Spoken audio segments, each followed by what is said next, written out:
What is up, everybody? Um, Back with another video, man. Telegram 2, they gave up on one of the best players in the world by Jimmy High Roller. Let's get into it. Of the best scorers of the 2016-2017 NBA season, featuring all of the greatest players in the game. LeBron James, Stephen Curry, Kawhi, Damian Lillard, Anthony Davis. But I want y'all to take a guess at who this player is. He scored more points in that season than any player I just named, averaging nearly 29 points for the entire season. Need another hint?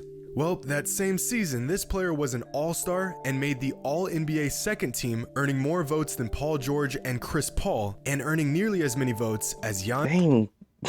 Chris Paul only got 49 votes. Chris Paul only got... Wait, why does he have... Oh, no, I'm tripping. Why I thought this is Chris Paul and this is Paul George. I'm tripping. I'm tripping.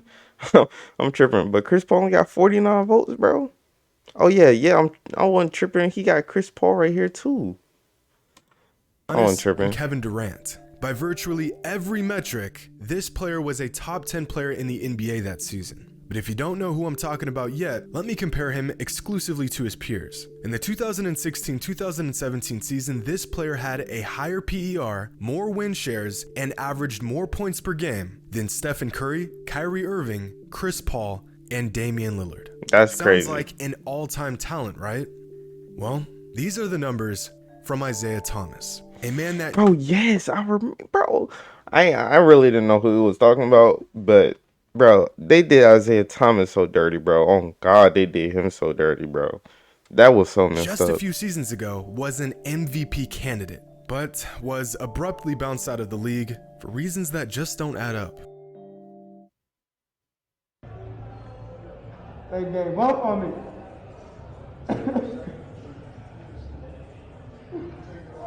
me. Bro, that's true pain, bro. That is true pain.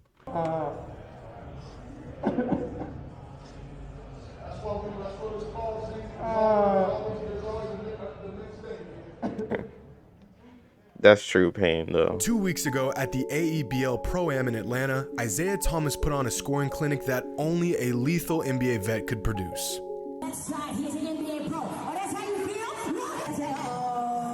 Oh, then he dropped 81?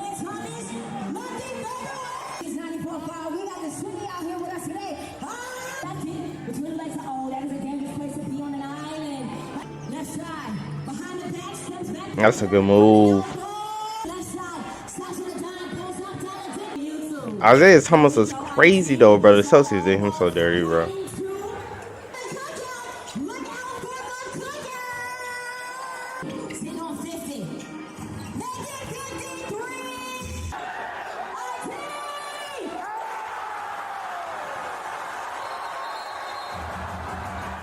A 65-point performance by the once great Celtic guard. And this Pro-Am is no joke, featuring NBA players like Paul Millsap, Montrezl Harrell, Lou Williams, and Mike Scott, as well as dozens of high-talent college players and overseas pros. To go out and score 65 on any level is incredible, and to do it in this summer league is just that more special. This league has been going on for 8 years. Isaiah Thomas pulled up for one game and set a new league record for points. That's crazy. How does he follow up this legendary performance?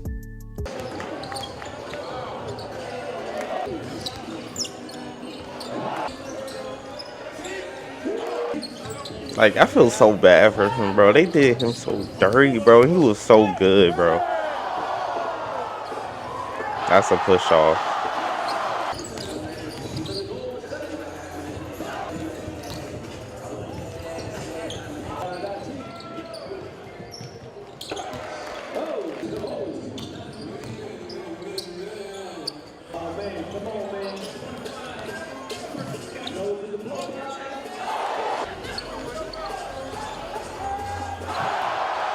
That's a good shot, bro. Ooh, that's a good move. Just a week after his 65-point game, Isaiah Thomas flew across the country to Jamal Crawford's Pro-Am in Seattle and put up 81 points, I heard y'all 81. League scoring record of 66 points set 2 years ago by NBA guard Langston Galloway. Again, IT did this against pro-level competition.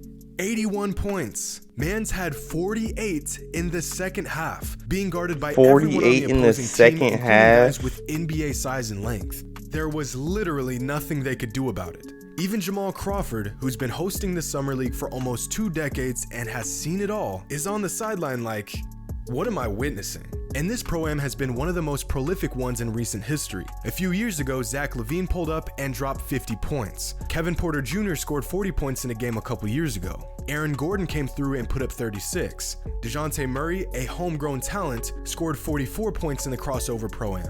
But nobody has done what Isaiah Thomas did last week. 81 is crazy. My question to the NBA is, why is this man not in the league? That's what I'm saying, bro. They did him so dirty, bro. Like, watch this footage and tell that's me with a messed straight up, bro. face that this is not NBA level talent, you're out of your mind. In 2017, Isaiah Thomas averaged 28.9 points per game. Out of every single active NBA player, only 10 have averaged that many points in a single season, including 6 MVPs and 6 scoring champions. That's crazy. All of these players will eventually be first ballot Hall of Famers. And then there's Isaiah Thomas, who put up these numbers while First ballot Hall of Famers. I don't know about Bradley Beal, to be honest with you, bro. Carmelo, yeah. Harden, yeah. Giannis, yeah. Trae Young, it's too early. He only been in the league like 3 years. LeBron, yeah, that's a given. Lillard, yeah. Curry, of course. KD, of course. But Bradley Beal, I don't know. Russell Westbrook, he probably wouldn't get in the Hall of Fame just for averaging a triple-double the whole year. For a whole year. That was crazy. I ain't gonna lie. To average a triple-double for the entire year, that's crazy. leading the Celtics to the Eastern Conference Finals. And yet somehow, less than 2 seasons later, he is struggling to even make an NBA roster. Bouncing from the Celtics, to the Cavaliers, to the Lakers, to the Nuggets, to the Wizards, to the Pelicans. They did him 6 so teams wrong, bro. in 5 seasons for a player that not too long ago was doing things that only generational talent has accomplished. Bro, if I'm an NBA, whatever you call, whoever pick up the players, bro, getting Isaiah Thomas is a steal, bro. I'm starting him, bro. That is a steal, bro. You could probably get him on like a 2 million, 4 million, not 2 million, probably like $6 million contract, bro. Like, that's a steal, bro. Can someone offer me a real reason why Isaiah Thomas isn't in the NBA? The only knock on his game that anyone ever suggests is his height, which leads to him being a massive defensive liability. But in his last 3 full seasons in the NBA, Isaiah had an average defensive box plus minus of negative 0.9, which sounds bad, but it's not much worse than many other star point guards in the NBA. Over the last 3 seasons, Stephen Curry has had an average defensive box plus minus of negative 0.3. Damian Lillard has had an average DBPM of negative 0.9. De'Aaron Fox has had a DBPM of negative 0.5 over the last 3 seasons. Bro, ain't Since nobody. entering the NBA, I John mean, Morant has had a DBPM of negative 1.6. yeah, bro. Ain't nobody at guard playing defense. That's crazy. Bro, but the thing is, how do you play defense against someone like Damian Lillard and Curry? You can't. You just can't. And Trae Young has had an average DBPM of negative 2.3. 2.3? Teams are willing Oh to give my up a little God. bit more on the defensive end if it means they get excellent output on the offensive end, especially for guards. But for some reason, this exception is not made for Isaiah Thomas. The misconception that his defense is so bad that he isn't even worth having on a roster It's is just crazy. flat out wrong. And other than this one critique, I can't even think of another reason why teams continue to pass up on him. There are 450 roster spots in the NBA, and every single player that has one is in the extremely small percentage of basketball players that deserve one. Even the worst NBA player could walk all of us in a game of one-on-one. But with that being said, a 35-year-old Jared Dudley is still on the Lakers offering nothing but meme material. The Cavaliers signed a 38-year-old Anderson Varejao last season just to give him another shot. For crying out loud, What? Udonis Haslem has played 15 games in 3 seasons, and he just signed another deal with the Heat. Dude's stat sheet just says moral support. And I know I'm being Oh my God, harsh that with is so point bad. across, but you cannot convince me that of the 450 roster spots in the NBA, Isaiah Thomas hasn't earned one of them. This man averaged 35 points per game for an entire month. He dropped 52 points in a game, then turned around and dropped 53 points in the playoffs against a prime John Wall. The only player in NBA history under 6 feet tall to drop 50 plus points in a playoff game. And the most recent player under 6 feet to score 50 plus points in an NBA game since Damon Stoudemire did it in 2005. He put up 44 points against an excellent defender in Tony Allen. He put 39 points on Derrick Rose's head. He dropped 41 on Lillard. He dropped 38 on Patrick Beverley. He put up 41 against Reggie Jackson, and he smoked Kyle Lowry for 44 points. This excellence is not a fluke, and it is obviously a skill set that is NBA worthy.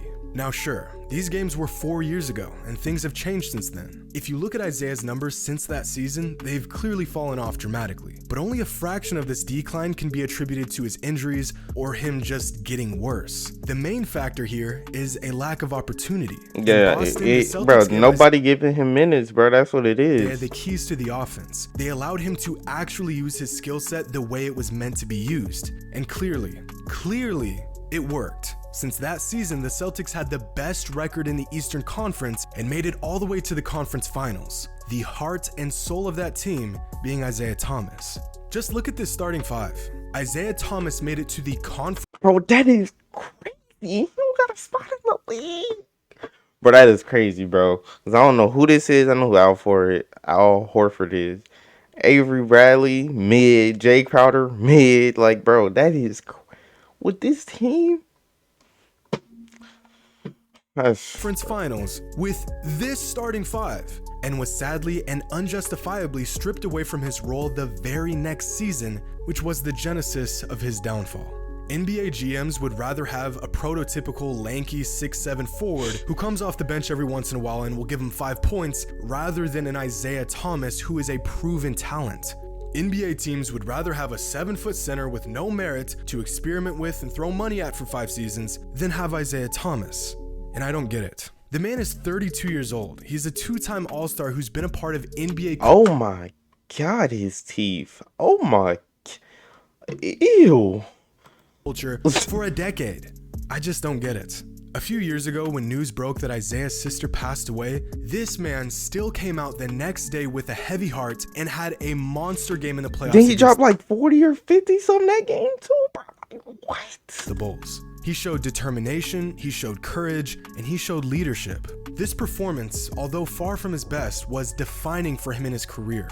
This man has never had an easy path. He's had to fight through adversity even in his brightest moments. So to see him like this, with NBA teams continuing to turn him away and refusing to acknowledge the hard work and dedication he has poured into his craft, is just sad.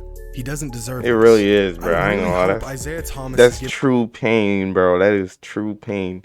This is literally the origin story of a villain, bro. Literally, bro. And another opportunity to shine in the NBA. He is more than capable, and he not only deserves it, but he's earned it. Hope you all enjoyed, and as always, until next time. That's so sad, bro. I ain't gonna lie, bro. That's really sad. But yeah, that's gonna be the end of this video, bro. Like, comment, subscribe on y'all, bro.